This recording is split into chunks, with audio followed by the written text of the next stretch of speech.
So it's on now? Yeah. Yep. All right, cool.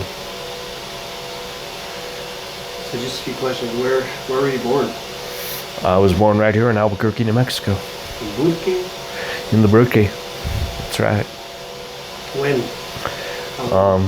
Well, it was a long time ago, really. For me, at least, it was December 23rd, 1968. Cold winter night. So did you grow up in Albuquerque? A little bit in Albuquerque, a little bit around the state, really. Just spent a little time growing up in Moriarty and Edgewood, in White Rock and Los Alamos, a little bit back here, a little bit in the East Mountains, in Carnwell, near Carnwell, and stuff. But yeah, here and there, a little bit around everywhere. So. You play sports? Are you in sports? Oh, I played most all sports. Played baseball, football, a little bit of basketball. I wasn't as much for a basketball, but lots of soccer.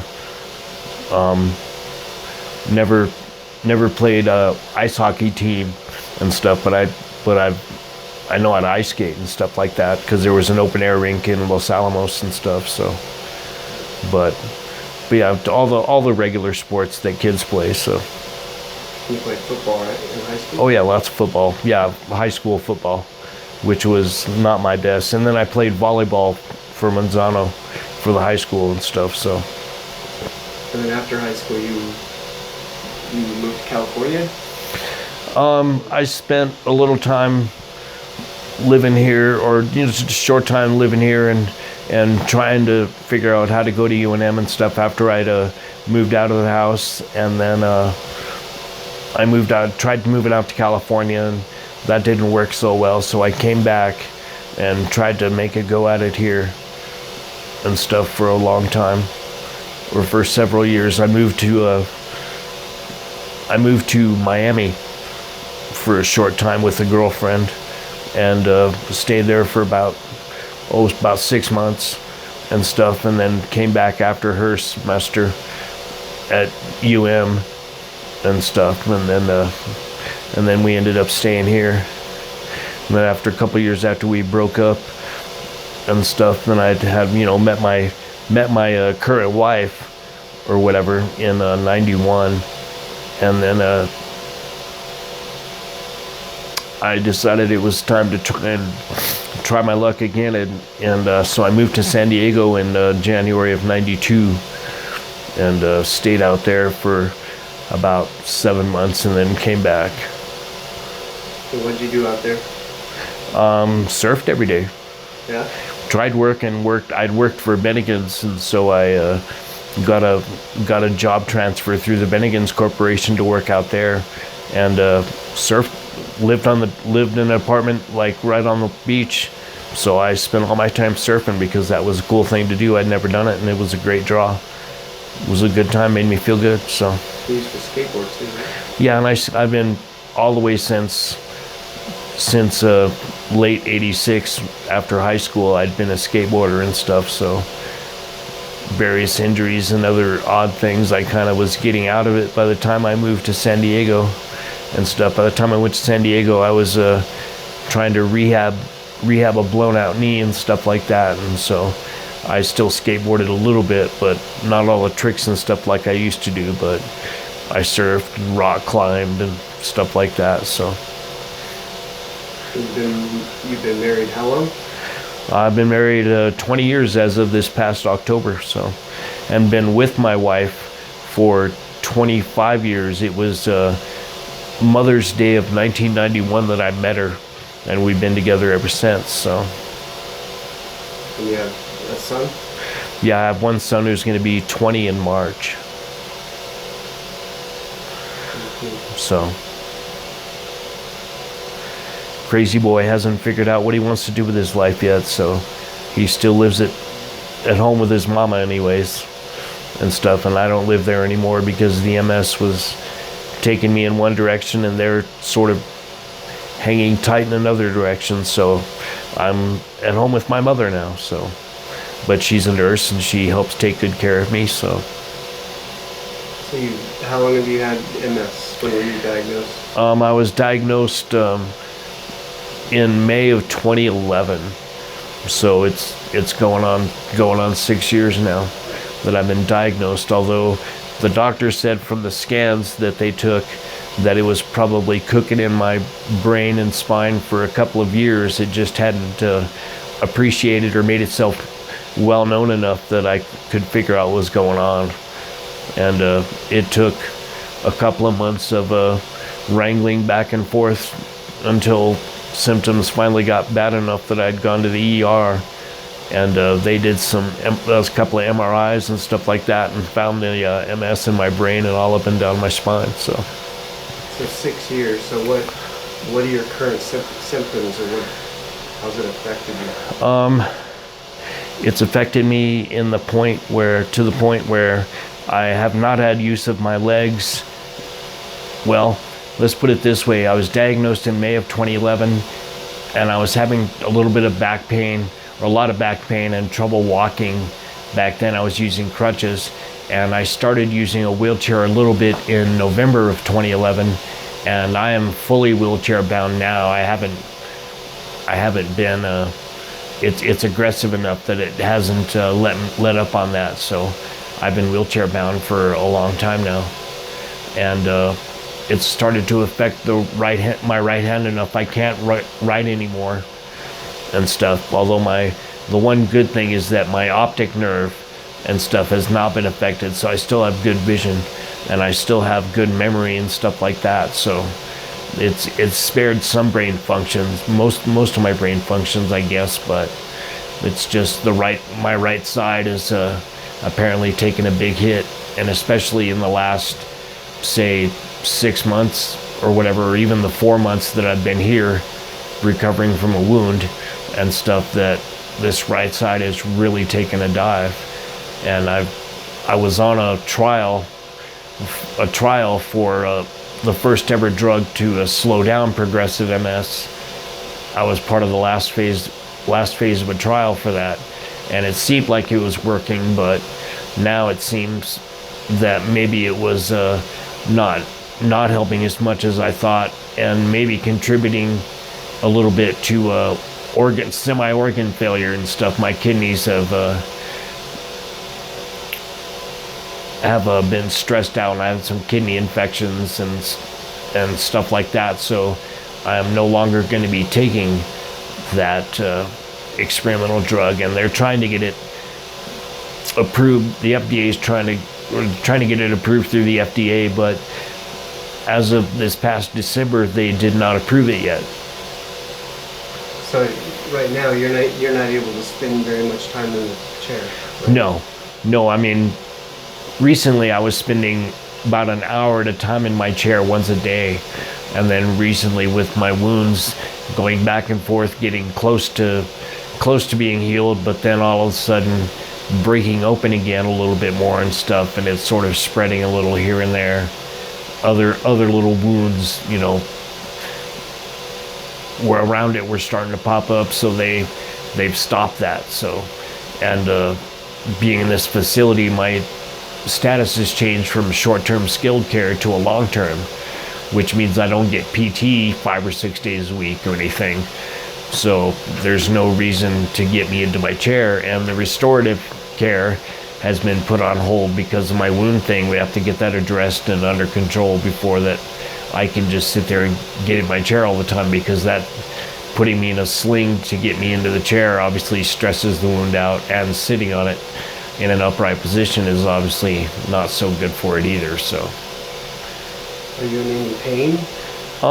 Yeah, randomly I am and stuff. I can feel the wounds and all the area around it a lot and stuff, even though I've lost, aside from losing the ability to use it, I've lost a lot of nerve sensation and stuff. And aside, from all that too, I have to be cathetered now and stuff. So, and that's not going to go away anytime soon. So I'm pretty much on a catheter the rest of my life too, which I hear kind of shortens it puts a little bit more of a cap on your lifespan because of the potential for massive infections that pop in from having the catheter. It's just one of those things.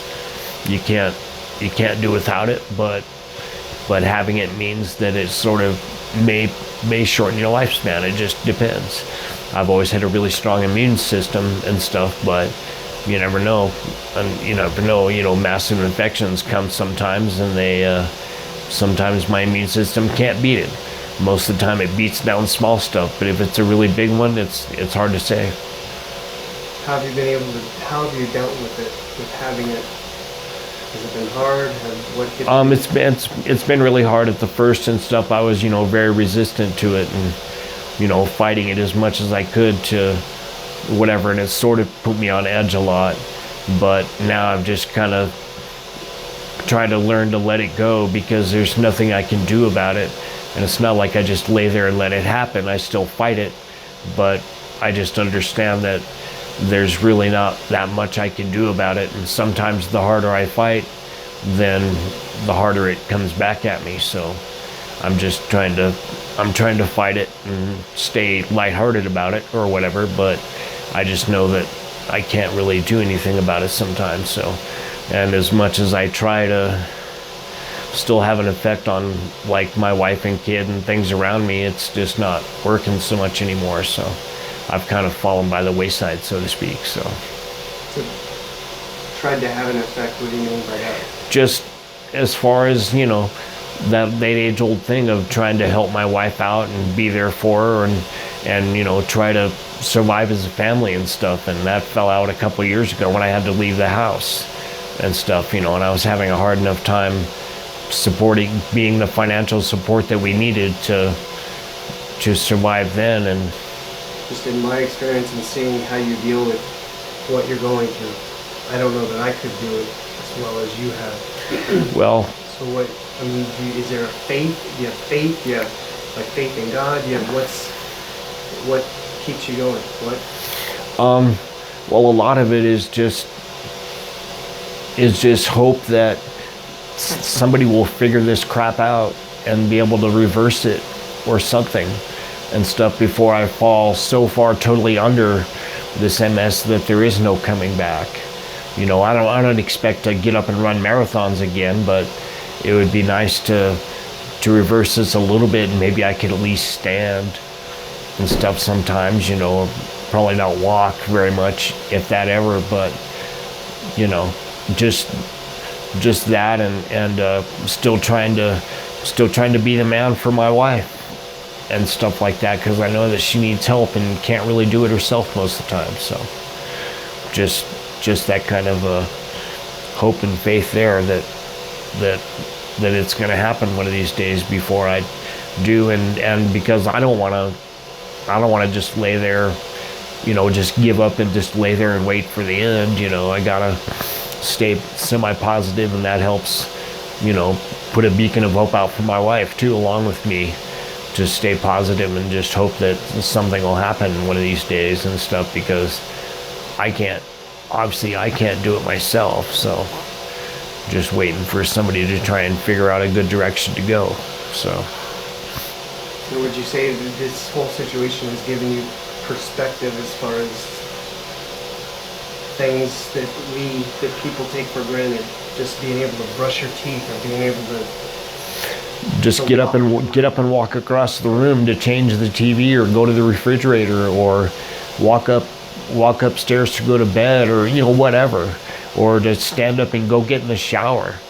I have to be put into a special bed and wheeled into the shower room and hosed down and stuff like that. Simple things like that. Yeah, I can still brush my teeth and comb my hair and stuff, but there's not a whole lot else that I can do. I can probably still buzz my face, but then my hand buzzes and my hand twitches a lot on this side, so most of what I do, my left arm still works pretty good. I still have pretty good control over that, but sometimes it's easier to get my wife to come and do it. It's just hard to get her over here to have her help me with things like doing my nails. I have a really hard time clipping my nails, so a lot of times I just have her come and do it. It takes a lot less effort and a lot less time to have her do it and stuff. So I actually had the shower girl do my toenails the other day and stuff because they were getting long, and she said they were long, and she was worried that they might with my leg twitching and other things, that they might catch on something and rip a nail open or rip my skin open on the other leg because it's twitching up against the other leg, you know. Are there things that you missed most that you used to do that you wish you could do? Well, yeah, I used to hike a lot and stuff. That's the one thing I miss a lot, is being able to go for a hike and just look around at all those sights and scenery and stuff. I'm a botanist of sorts. I spent 20 plus years running around in the desert and in the mountains and stuff, studying cactus and wildflowers and stuff like that. So, just being able to go on a hike and look at things in their natural settings and stuff like that is a huge thing. And like doing the La Luz Trail and stuff, I was up on that trail a couple times a month and stuff, and I would go up and down. I would go all the way to the top and back at least once every couple of months and stuff. Do a little rock climbing, but do lots of studies here and there, different eco zones from the altitude adjustments and stuff like that and stuff. So that's the big thing I miss a lot, aside from just being able to walk. But that's just something I never really thought about. But that's what I miss the most, is that, and other little things like the surfing, which was a big driving force in my mind. Even though I live in the desert, it was just one of those things that really stuck with you, or stuck with me when I lived in San Diego all those years ago. What are a couple of things that you're most grateful for in your current situation that you... Grateful for family that comes to visit me and still comes to visit me and hang out with me and spend time with me or whatever, because otherwise most of my friends have pretty much dropped me, and the one friend I have left is so busy most of the time that it's hard for him to come and visit me all the time too. So that's the one big thing I'm grateful for, is family and stuff that'll still come and be around me and still hope and wish for me that this stuff will be cured someday and stuff like that, so that I don't just lay here by myself and stuff all day, every day and everything, because otherwise it's just a constant barrage of, or not a constant barrage, it's just all I see are just, nurses and nurse assistants and stuff like that. They just check on me all the time and stuff, and otherwise they just leave me alone. But they've been good to you? Yeah, they're always good to me, so that at least is good. So you get to watch the Cowboys? Yeah. So this year this year, especially in this situation, I got to watch football all the time. And since this area, or this, this part of the country or whatever, there's a Dallas team, or they play Dallas games when Dallas is playing on the TV. I got to watch most of the games, so it was nice to be able to actually watch them for a change, because I didn't have anything else to do. It's not like I had to go to work or was hiking or whatever like that, and wasn't really worried about them, Now it's like I can just sit there, and it's not like they're the end all be all, but it was just something different to concentrate on or whatever, to focus for a couple hours every week or whatever. So I'm not did well. And they did well this year. So, and I'm not a major stats person. I don't know everybody's name, and I don't know all every little accomplishment they've done or where they've been or anything like that. But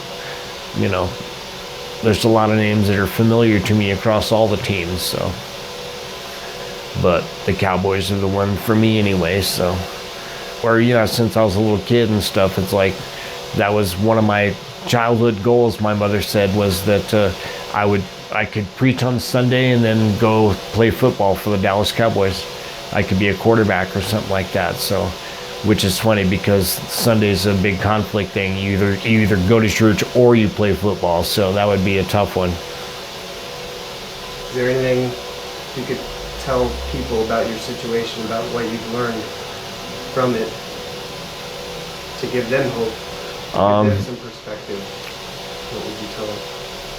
I would say just try to stay positive and fight for it as much as you can, and don't give up, because giving up means, there's actually quite a high percentage of people with MS that end up committing suicide, and it's just because they can't handle it, because they give up hope and they stop. They don't get the support maybe, or whatever. Who knows what kind of things contribute to that? But all I can say is don't give up hope, and believe in yourself that something will come to help. Sometimes it's hard to believe in God, because it's like, well,